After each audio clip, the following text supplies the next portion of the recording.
Once upon a time, long ago, a nation decided to end the threat of the Tarrasque once and for all. The armies of the world were assembled, led by the greatest heroes of that age. Most importantly, a number of powerful magical artifacts were created for the battle. The monster was lured into a tight canyon, and the battle began. At terrible cost, the Tarrasque was defeated, but not entirely slain.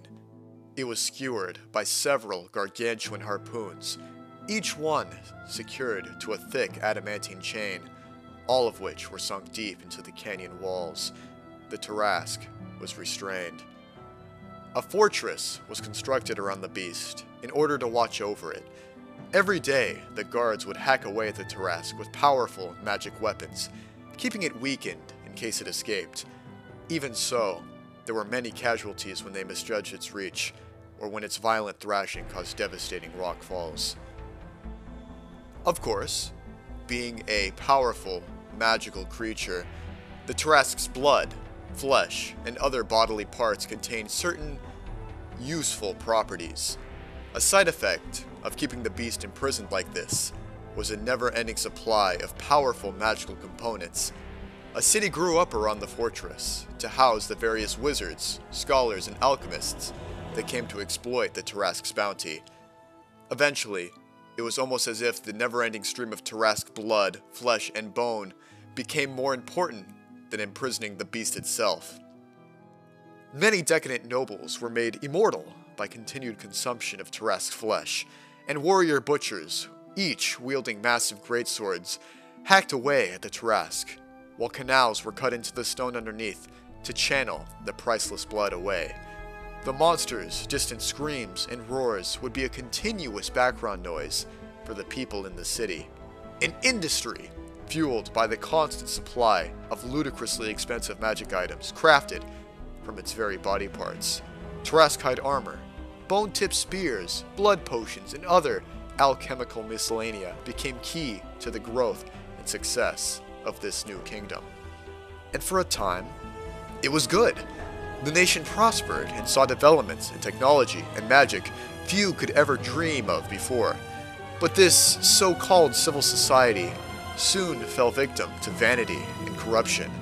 The mighty heroes of the past soon grew complacent with their comfortable positions as wealthy aristocrats and decadent kings.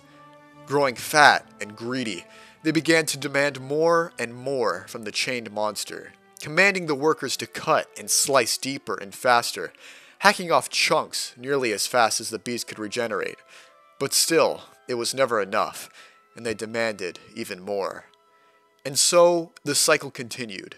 The Tarrasque would be cut and sliced, its blood spilled and its flesh consumed, in an endless cycle of pain and suffering, while the now monstrous aristocracy gorged themselves on its flesh and blood, becoming more bestial and monstrous as they did so.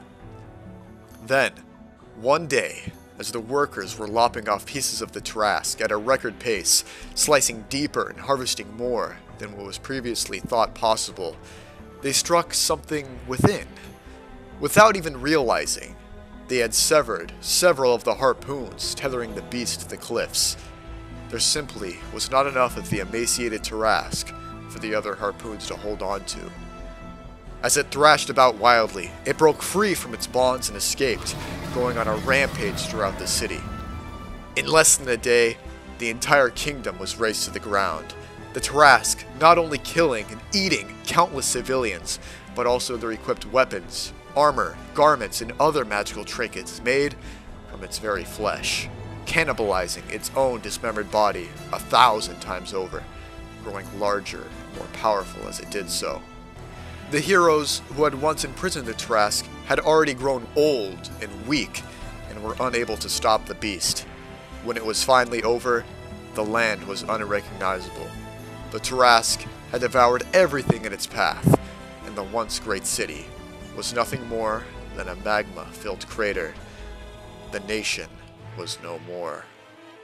Of the few surviving witnesses, some claimed that after the massacre, the Tarrasque laid down in the center of the scorching crater, in the very same canyon it it had been imprisoned in for all those years, and simply sank into the molten earth, never to be seen again.